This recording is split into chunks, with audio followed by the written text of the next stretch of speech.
Welcome or welcome back to Pewdiepie. I'm Zui and I hope you enjoyed today's video. But before we get right into it, I'm obligated to remind you to click either the like or dislike button, commenting something down below, and of course sharing the video so more people can see and enjoy it. This is very important as it helps with the YouTube algorithm. I want you to know that your help is greatly appreciated. If you have any suggestions or ideas for a story, my Discord link is in my link tree that is down in the description, as well as my Patreon and Ko-fi for any donations you may want to send my way. Every cent counts. Anyways, I hope you enjoyed today's video. The Dawn Winery laid dormant and quiet. For days now an ill wind had been blowing through the countryside of the grand city of freedom, Mondstadt. Most people stayed inside. The quiet city streets were devoid of laughter and conversation. Atop the statue of Barbados, cupped between its hands, sat Venti the Bard, who himself didn't quite understand why the weather turned like this. He certainly wasn't responsible. An omen, perhaps. Hidden within this unnatural phenomenon, small issues were quickly forgotten or swept under the rug. Such as the one that had befallen you. A maid of the Dawn Winery.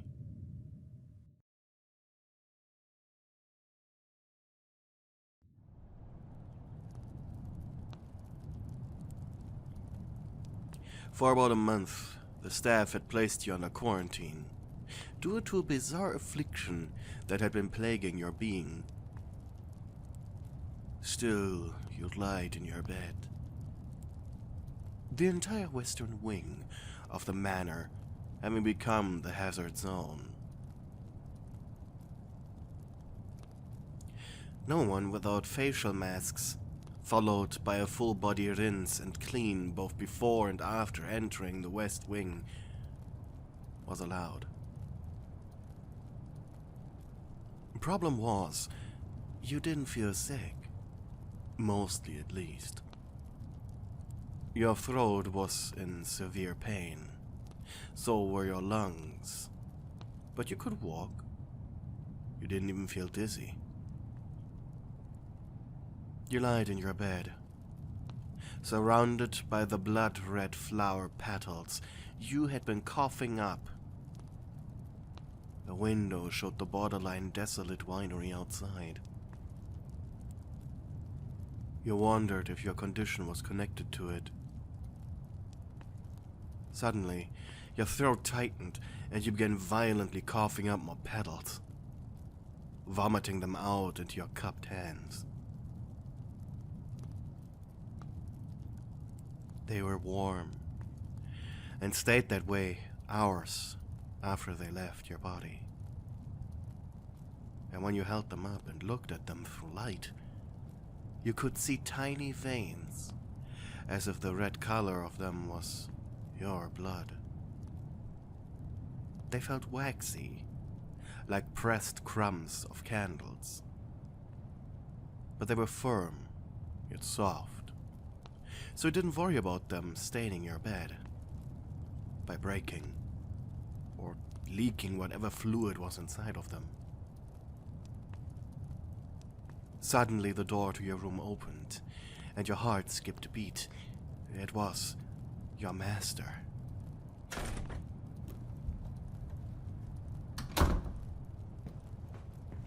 Diluc Rockwinder.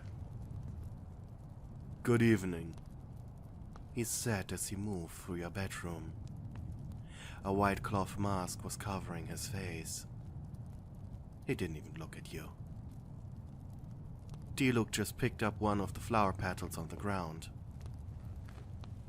I take it you're still not at full health. To underline his words, you threw your hands up to spread the petals he had coughed up just mere moments ago. Diluc raised an eyebrow, disapprovingly. You didn't have to go that far. You blushed and looked away. Simple handshake would have sufficed. There were too many petals stuck in your throat to talk. Diluc sighed with concern. He didn't want to fire you over this. Truthfully, he loved all of his mates like family. So seeing you in something that seemed to him like a life and death scenario was heartbreaking for him. Diluc bit his lower lip, then exhaled into his mask. He then procured a small glass vial from his jacket and carefully put one of the flower leaves into it. "I'll be back soon. With Albedo." Your face lit up. Albedo was the chief alchemist of the Knights of Favonius, the order who ruled over Mondstadt. If there was one person in Teyvat who could figure out what was wrong with you and how to fix it, it would certainly be him. An hour later, Diluc arrived with the vial at Albedo's laboratory. The alchemist having recently returned from his Dragonspine expedition, to where he'd soon return to, so it was now or never. The blonde eagerly analyzed the flower, leaving Diluc dumbfounded and concerned. But eventually, Albedo just looked at him with a smug grin. "I would like to talk with her. And then you."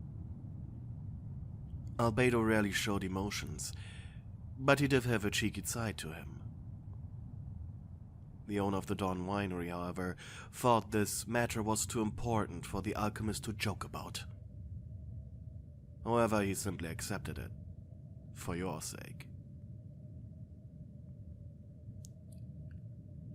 When the alchemist entered your chamber, he ordered Diluc outside. The smile on the man's face, however, made you uncomfortable. Slowly, he began picking up various petals around your room and inspected them. Fascinating. His eyes met yours. "I've been made aware of the condition of your throat, so I will not expect you to answer my questions. With words, that is. So, a simple yes and no question has to suffice for everything." He stepped over to a desk that stood in the corner of your room and jumped on top of it. His feet dangling, he tilted his head. "Did you know your affliction is non-infectious?" You shook your head in response. "I see. Next question."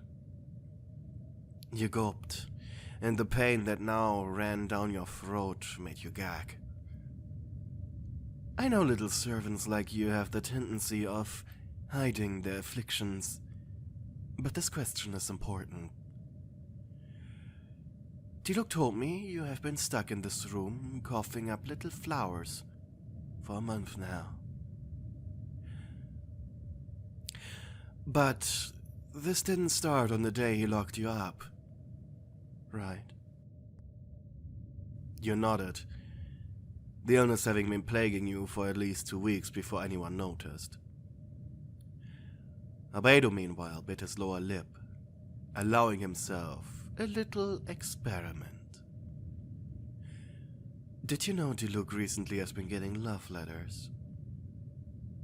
Your eyes widened, albeit unintentionally, and immediately you began coughing violently. However, small droplets of blood were now sticking to the leaves, staining your bed. Just kidding. Your breaths came short and hoarse. Albedo jumped off the desk and approached you, looked at you closely. "Does the term Hanahaki mean anything to you?" You shook your head. "Well, that's all I need to know. You helped me very much." Gently, he combed over your head, before leaving your room as quickly as he entered. "So, what's wrong with her?" barked Diluc, who had been waiting outside your room the entire time. "Walk with me, Master Diluc. This will take a while to explain." Slowly, the two men wandered through the winding halls of the Dawn Winery Manor. But it wasn't until they reached the ballroom, however, when the alchemist began to speak. "Master Diluc, have you ever heard of an illness called Hanahaki?" Just like you or me minutes ago, the redhead shook his head. "Then allow me to explain." Albedo cleared his throat. Hanahaki, while the name of the disease had been given by Inazuman novelists, it actually had its origin in Mondstadt. In fact, it was around the time Lord Barbados ruled over the city. The petals themselves actually aren't plant-based. They're made up of the cells of the patient. So while the red may imply something like a rose, it actually is just simply blood. And that's also why they remain warm for such a long time. The two men entered Diluc's garden. The air was thick with electricity from the mysterious weather. It laid heavy on the men's lungs. But the alchemist felt like this would make it easier for him to get his point across.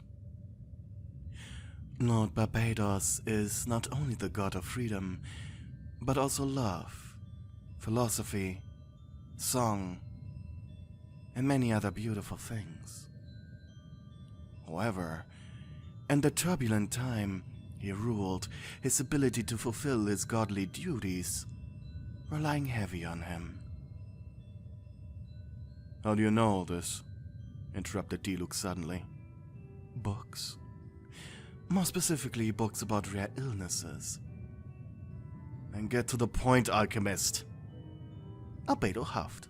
"Oof. Your servant is in love with you." Diluc's eyes widened. "What?" "Hanahaki is an accidental creation of Lord Barbados's, frustrations, who in his inability to fulfill his true purpose left behind an ill aura that infected the winds around Mondstadt itself. Did you never long for something so much that people around you could feel it, Master Diluc? It's kind of like that, but deadly." The redhead blushed and looked away. "So, what now?" growled the man. "Well, I have given you all the information you need to know. Any decision now is up to you." Diluc stopped walking, and Albedo turned to look at the man. Intently. "Wait, so this is my fault?" Albedo did not respond. Diluc felt horrible, but he was unsure of what to do, until a thought came to him. Would she get better if I told her that I love her? Do you love her? I love all my servants. They're all brothers and sisters to me." Albedo shook his head and clicked his tongue. "You still don't get it, do you?" However, that alone was enough to confirm Diluc's darkest assumption. "Wait. You're saying that she loves me, for lack of a better term?" "Precisely." And combed through his hair with his hand. "So what now?" Albedo once again did not respond. And finally, the redhead understood. I'm going to tell her that I love her," he spoke. "For her sake, I will pretend Albedo raised an eyebrow skeptically. Master Diluc, you do realize if she notices that, she will be very disappointed, and the illness will most likely return tenfold. Diluc gulped. Then I must be very convincing. The alchemist shrugged. It would be better if this familiar love you felt for her would become a more genuine one, simply because of your sake. In any relationship, it is important both parties on the same wavelength.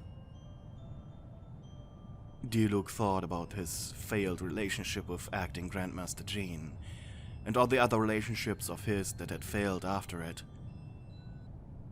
Diluc looked down at his feet.